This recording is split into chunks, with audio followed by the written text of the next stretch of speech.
Halo semuanya, seneng banget bisa ketemu lagi. Dan yuk kita langsung masuk ke dalam bahasan kita kali ini. Pernah nggak sih kalian ngerasa capek banget sama rutinitas harian yang kayaknya nggak ada habisnya? Nah, hari ini kita bakal ngebedah sebuah perumpamaan yang super mendalam dari sebuah artikel di Pena Motivasi. Ini bukan sekedar cerita pendek biasa loh. Ini tuh semacam teguran manis yang bakal nantang semua pemikiran kita soal apa itu ambisi, budaya hustle atau kerja keras tanpa henti yang sering kita bangga-banggain itu.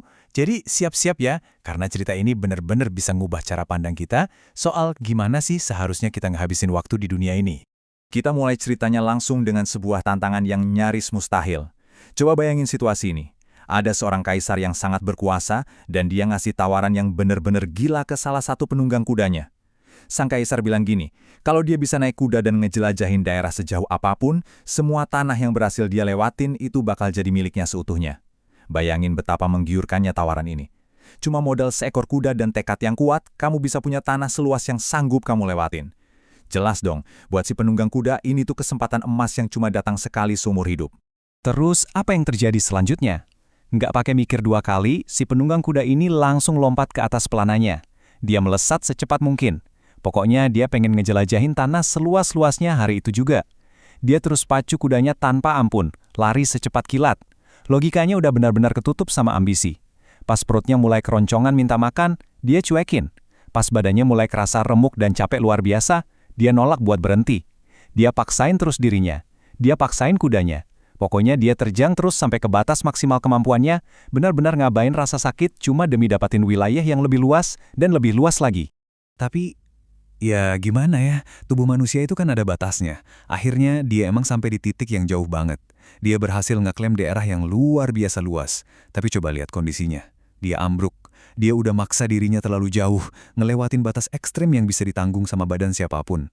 Dan sekarang, dia cuma bisa terbaring, sekarat, tepat di atas tanah luas yang baru aja dia klaim itu. Dan di saat-saat terakhirnya, dengan napas yang udah putus-putus dan tenaga yang benar-benar habis, penunggang kuda ini nyadar satu hal yang, wow, bikin merinding banget. Coba kita resapi kata-kata ini bareng-bareng. Dia ngebatin gini, kenapa sih aku maksa diri sekeras ini buat nguasain daerah yang seluas itu? Sekarang aku udah sekarat, dan nyatanya aku cuma butuh sepetak tanah yang kecil banget buat nguburin badanku sendiri. Ini tuh benar-benar momen pencerahan yang nyayat hati banget. Dia lari mati-matian ngejar dunia, tapi ujung-ujungnya ruang yang dia butuhin cuma seukuran badannya aja. Ironis banget kan kisahnya? Tapi yuk kita jujur sama diri sendiri. Penulis artikel ini dengan brilian nyadarin kita kalau perumpamaan ini tuh sebenarnya lagi nyeritain hidup kita loh. Mulai dari titik ini, kita lagi ngomongin diri kita sendiri. Coba deh kita bandingin. Si penunggang kuda tadi ngejar tanah sampai mati. Nah, kalau kita apa yang kita kejar? Tiap hari kita maksa diri kita buat nyari uang, ngejar jabatan atau kekuasaan, dan sibuk nyari validasi atau pengakuan dari orang lain. Kita terus lari di roda kehidupan modern ini tanpa henti. Persis kayak si penunggang kuda yang terus mecut kudanya. Gak pernah ngerasa cukup dan gak pernah puas. Dan ini nih kenyataan pahit dari semua pengejaran buta itu. Di saat kita sibuk lari terus, penulisnya ngingetin kalau suatu hari nanti, pas kita udah tua dan noleh ke belakang, kita bakal nyadar satu hal yang lumayan bikin nyesek. Kita tuh sebenarnya nggak butuh sebanyak itu. Semua obsesi buat ngumpulin harta berlebih itu nyatanya nggak esensial. Tapi masalah terbesarnya adalah, waktu itu nggak bisa diajak kompromi. Kita nggak bisa muter balik jam buat ngedapatin lagi hari-hari, momen, atau kesempatan dari hal-hal yang akhirnya kelewat gitu aja karena kita terlalu sibuk.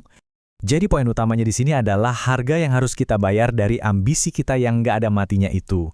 Sumber kita secara terang-terangan ngejabarin apa aja sih yang kita korbanin pas kita lagi sibuk berkuda ngejar kesuksesan duniawi. Coba deh ingat-ingat lagi, kita sering banget ngorbanin kesehatan fisik dan mental kita sendiri kan? Kita kehilangan waktu berharga bareng keluarga, kita bahkan sampai lupa kapan terakhir kali kita berhenti bentar aja buat nikmatin indahnya alam di sekitar kita. Terus gimana dengan hobi atau impian-impian kecil kita? Seringnya ikut terlantar. Belum lagi kehidupan spiritual atau waktu buat ngebantu sesama.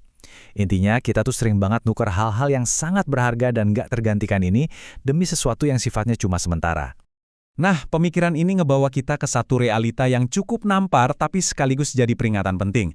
Artikel ini ngebahas sebuah paradoks soal kematian. Penulisnya ngajak kita mikir, bukankah sebenarnya menyenangkan sekaligus nyeremin kalau kita nggak tahu kapan tepatnya waktu kita di dunia ini habis?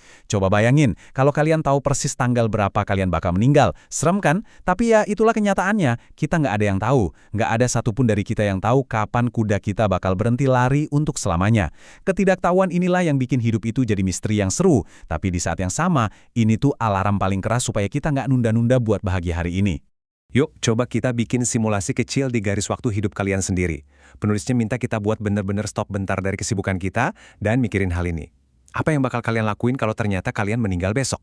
Atau gimana kalau minggu depan, sebulan lagi, 10 tahun, atau mungkin 40 tahun lagi? Kalau kalian tahu persis kapan garis waktu itu bakal berhenti, apa kalian masih mau ngabisin hari ini dengan stres berat mikirin kerjaan sambil nyuekin orang tua atau anak di rumah? Simulasi mental ini benar-benar maksa kita buat nata ulang prioritas hidup kita, detik ini juga. Dari semua perenungan yang dalam banget tadi, artikel ini ngasih satu pesan terakhir yang menurutku sangat melegakan. Jangan nunggu sampai kalian sekarat kecapean kayak si penunggang kuda tadi buat nyadar arti hidup. Penulisnya benar-benar mohon supaya kita mulai jalanin hidup yang seimbang. Udahan yuk, lari ngebabi butanya, belajar buat ngehargain proses yang lagi kalian lewatin, dan yang paling penting, nikmatin hidup itu sendiri. Punya ambisi itu bagus banget kok, tapi jangan sampai ambisi itu malah bakar habis rumah tempat jiwa kalian tinggal. Dan ini ngebawa kita ke pelajaran terbesar dari ulasan kita kali ini.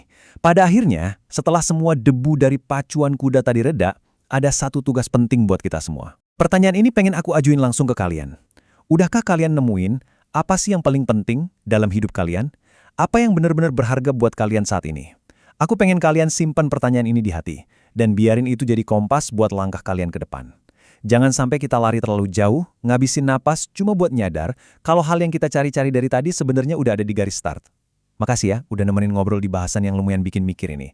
Yuk, temuin apa yang paling berharga buat kalian, dan sampai jumpa di ulasan seru kita selanjutnya.